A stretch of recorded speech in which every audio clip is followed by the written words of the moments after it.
மதசார்பின்மை மாநாடு நடத்தின விடுதலை சிறுத்தைகள் கட்சியும் திருச்சியில மாநாடு நடத்த காத்திருக்கும் மதிமுகவும் உள்ளாட்சியில அதிக இடங்களை பிடிக்கணும்னு மக்கள் நல கூட்டணியை தயார்படுத்திட்டு இருக்காங்களா, பேசிக்கிறாங்க.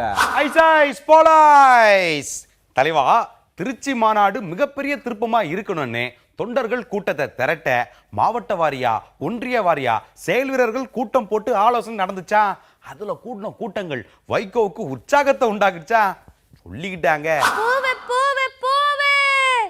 கட்சி ஆரம்பிச்சு 22 வருஷமா போராட்டம் ஆர்ப்பாட்டம் நடைபயணம்னு கொடி பிடிச்சே காலம் ஓடிருச்சு. எப்பத்தான் நாமளும் பதவிக்கு வர முடியும்னு சில இடங்கள்ல நடந்த கூட்டங்கள்ல வைகோவை பார்த்து நேரடியா புலம்புனாங்களாமா. பேச்சா கிடக்குது.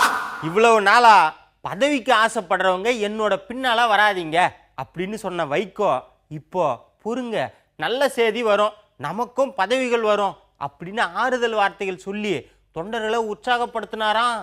சொல்லிக்கிட்டாங்க. ஐயா, ஏற்கனவே எம்பி எம்எல்ஏ பதவியில் இருந்தவங்களும் கட்சி மாநாடுன்னு சொன்ன உடனே ஆயிரக்கணக்கான தொண்டர்களை கொண்டு வர லட்சக்கணக்கில் பணத்தை வாரி இறக்கிறவங்களும் இப்போ அதிமுக திமுக பக்கம் ஐக்கியமானதால கட்சி மாநாடு பெரும் சவாலா இருக்குதான் பேசிக்கிடுதாங்க. ஐயா, 1995, 98 காலகட்டத்தில் எப்படி கட்சி உறுதியாக இருந்துச்சோ அப்படியே தாங்க இப்போ இருக்குது. மாநாட்டில் பாருங்க வேடிக்கைய அப்படின்னு சொல்லும் மதிமுக வைகோ பெரும் கூட்டத்தை கூட்டினா தான் கட்சியை மதிப்பாங்கன்னு மேல்மட்ட பொறுப்பாளர்களுக்கு ஊக்கம் கொடுத்தாரா. நமக்கு என்னங்க தெரியும், வெளியே பேசிக்கிறாங்க.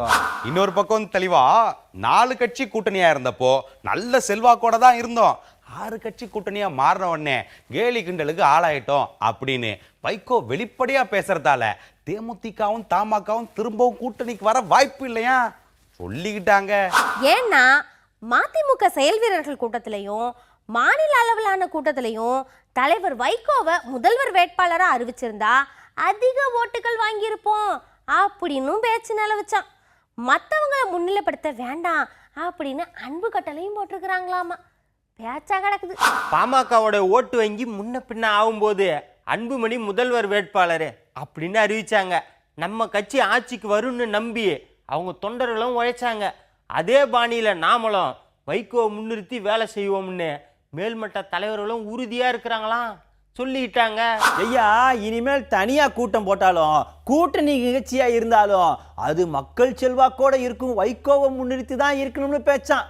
ஆனா மதிமுக எந்த இடத்துல மாநாடு போட்டாலும் அதிக அளவுல மக்கள் கூடக்கூடாதுன்னு பெரிய கட்சிகள் ரெண்டும் பிளான் போட்டு செயல்படுறாங்களாம். நானாவா சொல்லுதேன், பேசிக்கிடுதாங்க. ஐயா.